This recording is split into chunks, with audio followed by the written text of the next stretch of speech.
मौनी अमावस्या के दिन प्रयागराज महाकुंभ में लाखों की भीड़ थी, करोड़ों की भीड़ थी। श्रद्धालु संगम घाट पर पहुंच ही रहे थे, तब तक रात्रि 2 बजे भगदड़ मच गई। भगदड़ मचने के बाद वहां पर काफी श्रद्धालु घायल हुए। भयावह तस्वीर देखकर रोंगटे खड़े हो जाएंगे आपका। अपनों का बिछड़ने का दर्द क्या होता है महाकुंभ में नजर आया। आपको बता दें कि भगदड़ के बाद 100 के पास बिलखते हुए परिजन नजर आए। कोई अपनों को ढूंढ रहा था, कोई अपने फैमिली के 100 को पकड़ के रो रहा था वहां पर। और जैसे ही प्रशासन बॉडी को अस्पताल ले जा रही थी, किसी की हाथ पकड़ के, प्रशासन के हाथ को पकड़ के वहां पर रोका जा रहा था। और बिछड़े हुए फैमिली को ढूंढने की भी कवायद जारी थी। ऐसा भयावह तस्वीर आप महाकुंभ में देख सकते हैं कि किस तरीके से जब अपने बिछड़ते हैं तो वहां पे दर्द क्या होता है। भीड़ इतनी थी कि संगम जो तट है वहां की बैरिकेडिंग टूट गई थी। और बैरिकेडिंग टूटने के बाद जो साधु संत का स्नान का तट था, वहां पर साधु जो नंगा बाबा होते हैं वो बगैर स्नान किए वहां से लौट पड़े। प्रयागराज में ऐसी तस्वीर किसी की अंदाजा नहीं था कि मौनी अमावस्या के दिन ऐसा होगा। श्रद्धालु बड़े बड़े संत भी बिना स्नान किए हुए वहां से वापस लौट रहे थे।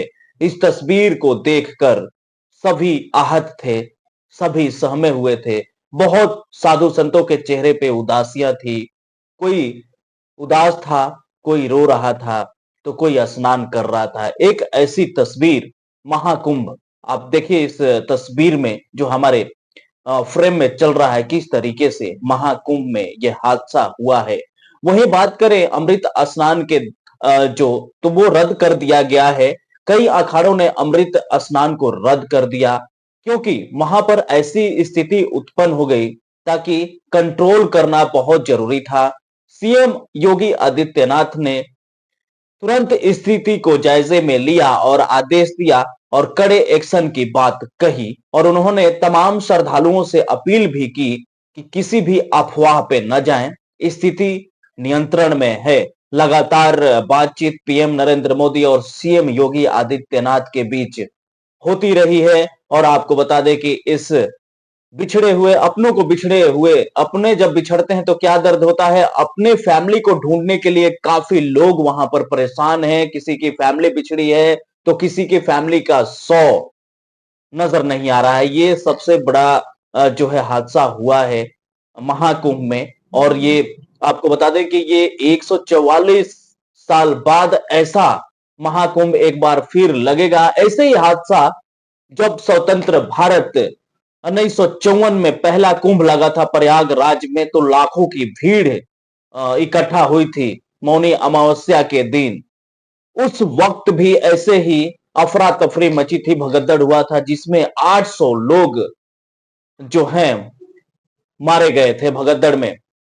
और उस दौरान के बाद लगातार पुरानी जो यादें हैं इस भगदड़ को देखकर ताजा हो रही हैं, और इस तस्वीर को देखकर ताजा हो रही हैं कि जिस तरीके से 1954 में, उसके बाद 2013 में, फिर 2025 में महाकुंभ में ऐसा भगदड़ हुआ, जहां पर कई लोगों ने अपनों को खो दिया है, कई लोग अपनों से बिछड़ चुके हैं। और कुछ ऐसे ही स्थिति वहां पर उत्पन्न हुई है। फिलहाल स्थिति नियंत्रण में है, किसी अफवाह पे आप लोग ध्यान न दें। और वहां पर जो स्नान की स्थिति है उसमें तब्दीली की गई है। अमृत स्नान को रोक दिया गया है, संगम तट पर जाने से रोका जा रहा है। वहां पर अपील किया जा रहा है। सीएम योगी आदित्यनाथ अपने एक्स अकाउंट से भी अपील किए हैं कि संगम स्नान नहीं, हर गंगा पवित्र है, किसी भी घाट पर आप लोग स्नान कर सकते हैं। स्थिति नियंत्रण में है। फिलहाल सरकार की तरफ से कोई आंकड़े जारी नहीं किए गए हैं कि कितने लोग इस हादसे में घायल हैं और कितने लोगों की जान गई है। सरकार ने अभी तक आंकड़े को जारी नहीं किया है, लेकिन ऐसा अनुमान बताया जा रहा है कि 12 से 14 लोग की मरने की आशंका है। वहीं कई घायल हैं, अस्पताल में घायलों का इलाज जारी है। महाकुंभ का पल पल का अपडेट हम आपको देते रहेंगे। तब तक के लिए